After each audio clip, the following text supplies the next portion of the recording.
The sudden withdrawal of a film from the prestigious Tribeca Film Festival in New York touched off debate over a hot topic, the increasing effort to control what the public sees. Is it censorship, and who gets to decide? The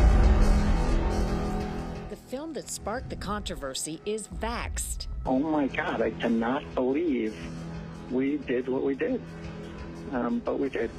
It's the story of a CDC scientist who says he and senior colleagues hid links between autism and MMR vaccine for measles, mumps, and rubella, particularly in African-American boys. So I called the clinic, and I said, I think my child's had adverse reaction to those shots yesterday. She says, no, I'm waiting for a representative from Merck. I don't think it was a reaction to that. The accused CDC officials deny wrongdoing, and powerful interests have led a fierce campaign to stop the film. Last month, under pressure, Tribeca Film Festival co-founder Robert De Niro withdrew plans to show it. I think the movie is something that people should see. There was a backlash which I haven't fully explored, and I will. And I didn't want it to start affecting the festival in ways that I couldn't see. Del Bigtree produced Vaxxed.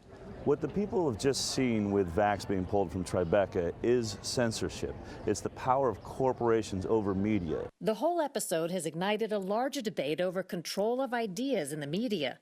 American University professor Patricia Aufderheide teaches about documentaries and says some ideas should be suppressed.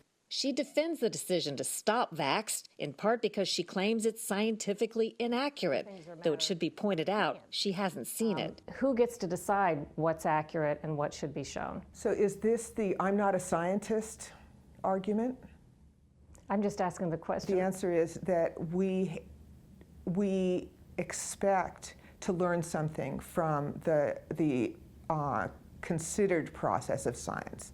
And at some point, we believe that we actually know things. We believe, based on science, that there is climate change, and we don't have to renegotiate that every time we think about it. Well, people don't agree on that point. They don't agree because they don't accept that science is a process of learning things.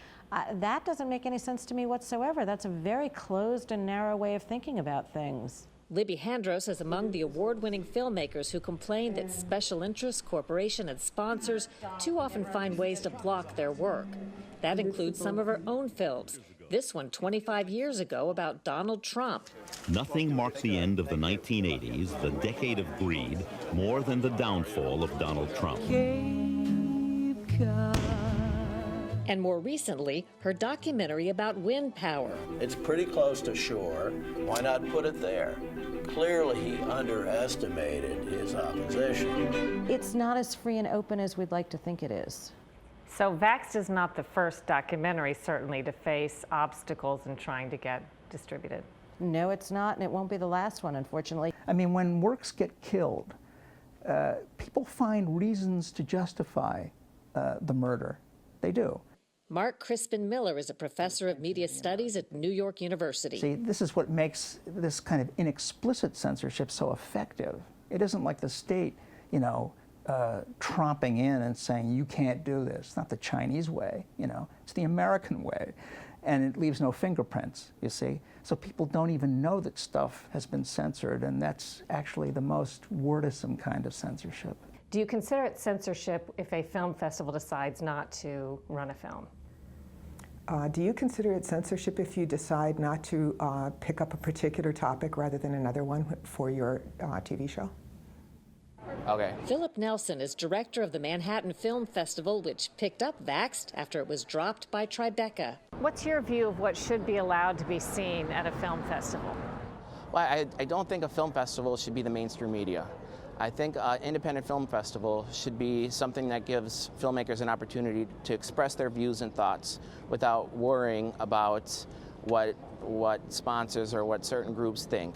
We're worried every time we get into a festival, every time we get into a theater, that it will buckle under the pressure.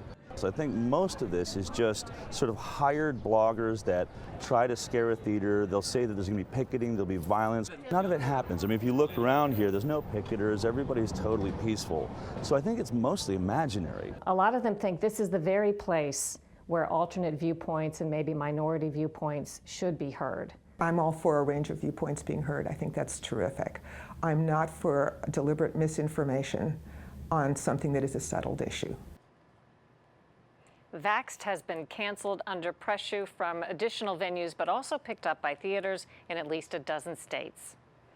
Still ahead, a fascinating investigation into one of America's most famous photographs. For 70 years, his father was said to be one of the soldiers seen in the flag-raising photo on Iwo Jima.